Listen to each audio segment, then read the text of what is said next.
Hi friends, this is Dr. Shri and welcome to my channel on Cardiac Essentials.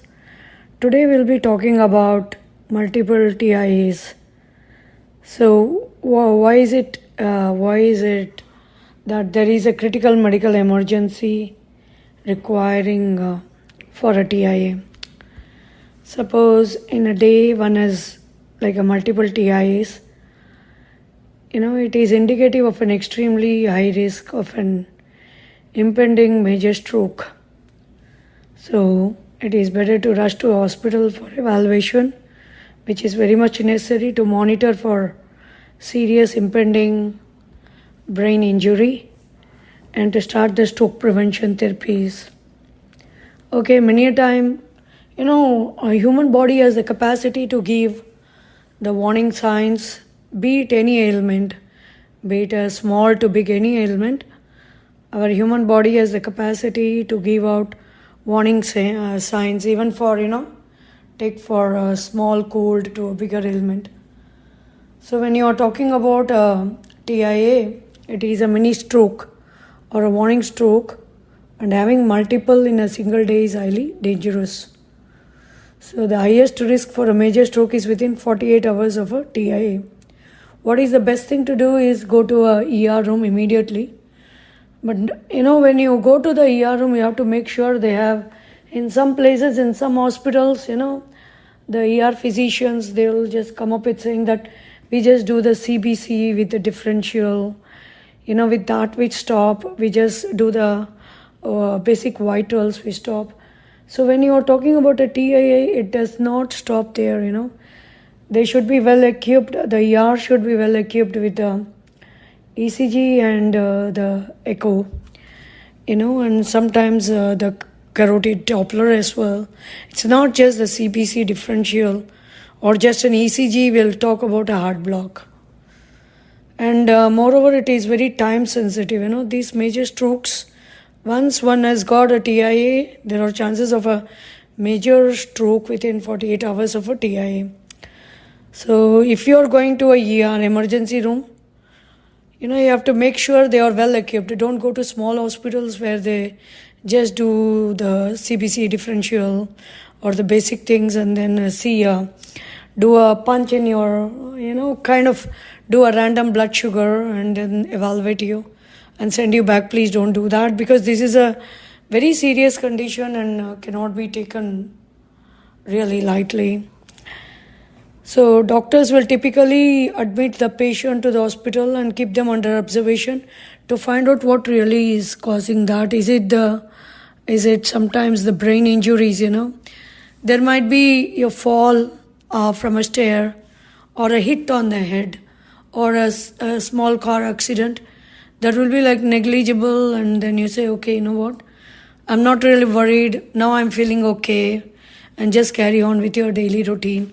And suddenly, if you're feeling like fatigue, confusion, dizziness, right arm pain that is radiating, or left arm pain radiating back to your shoulders, and your cuff muscle pain, and the foot edema, please don't neglect all this, And slurry speech, aphasia they say, that is the slurry speech. So you have to be very careful with all this. So what is the potential causes is your high blood pressure. The most significant factor is your high blood pressure, and then the atrial fibrillation. This is a type of irregular heart rhythm that causes the blood clots to travel to the brain. So when there is a blood clot that is going through the arteries to the brain, sometimes it blocks the blood flow. That means there is a cut in the oxygen supply, so it can lead to slurry speech, or depends on which part of the brain, So, or it can be like a blocked artery, plaque buildup, carotid artery diseases, You have got the carotid arteries on either side of your neck. So if there is like a simple blockage or a small blood clot, a soft plaque or a hard plaque, that might also cause this. And the other main factor could be the diabetes and high cholesterol.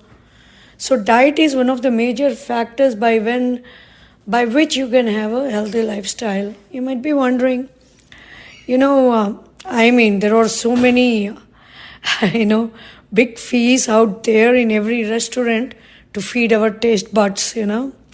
But we need to keep a caution on that, so that we keep healthy.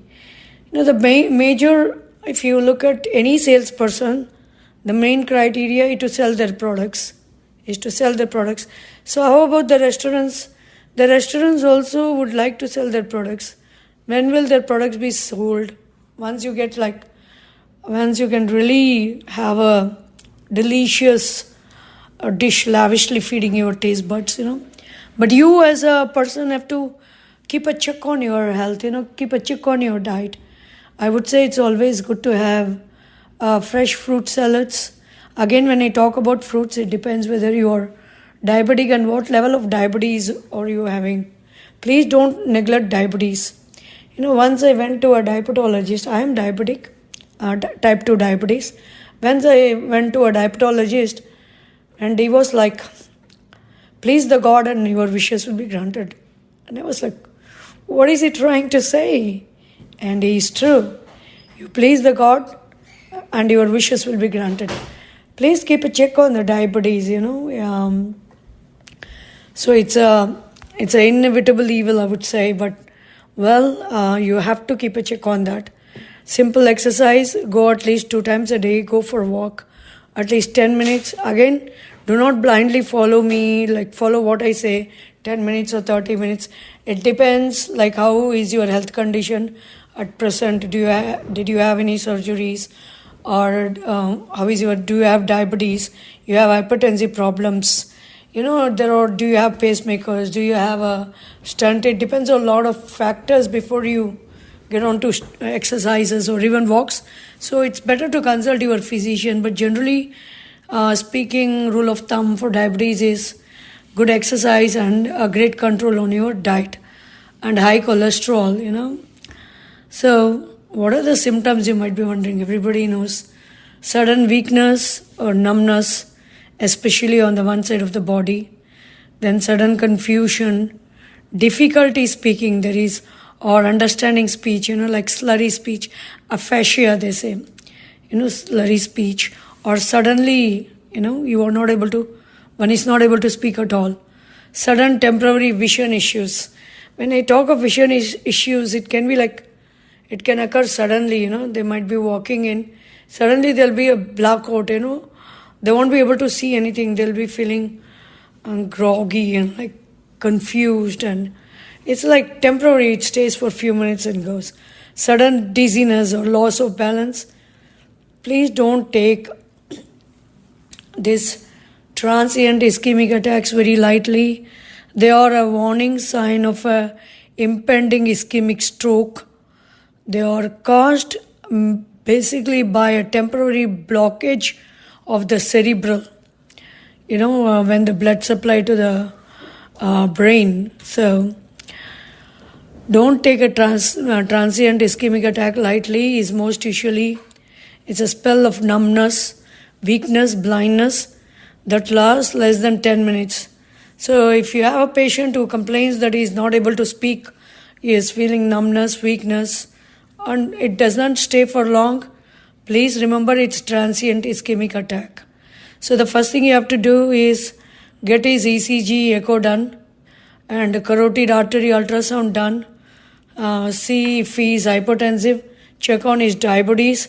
A TIA is an important indicator that the stage is set for a ischemic stroke because it demonstrates enough vascular or cardiac pathology present to produce neurological symptoms. So what is alarming here? It's the brain that is alarming here. What is alarming? Again, I'm saying it's the brain that's alarming here. So there are so many tests now available to identify the cause of many transient ischemic attacks, and they also provide information on what has happened and if it is serious, then what is the surgical treatment. Many a times, if it is not serious, it can be cured with help of medications like statins or blood thinners. This again depends on what stage it is. What is the stenosis percentage? Is it like less than 10%, less than 25%, more than 50% or 75%? So it depends, So these treatments help prevent stroke and save lives. And TIAs are produced by transient blockage of the cerebral or retinal circulation. So embolization of thrombi formed on plaques in the extracranial portions of the carotid and vertebral arteries, or the thrombi formed in the deceased heart. These are two important causes, So in both cases, what happens, it seems to happen like this material travels into the artery and briefly plugs it up. And then what happens? For some unknown reason, the thrombus breaks up and the circulation through that part of the vessel is re-established. Little, if any, nervous tissue actually dies, and therefore the patient has no permanent neurological deficit. So it is very dangerous, and let's talk about this more on the upcoming videos. It is unusual for hemorrhage into brain tissue to cause transient ischemic attacks, specific neurological deficits, because the signs and symptoms can be reversed only when the blood has been removed. So usually this process takes weeks or even months, or not even like few minutes. Sometimes the symptoms produced by recurrent transient ischemic attacks are exactly the same each time they occur. Other times the symptoms are different and can even occur on the other side of the body. So one thing you have to remember, that is TIA occurs when an artery is temporarily blocked and a particular brain region or the retina therefore becomes ischemic. So if the same region of one artery is being blocked each time, this would produce the same set of symptoms. So a different region of the same artery or another artery altogether is being blocked. So that would be like a TA that produces different symptoms. Please do not wait for it to get worse. My only advice is to rush to the ER as soon as possible. So with this, I'm going to end up my video. If you like my video, please do put a like and subscribe for the upcoming videos on the cardiac side. So please be aware, and wishing you all a healthy life. Thank you and God bless.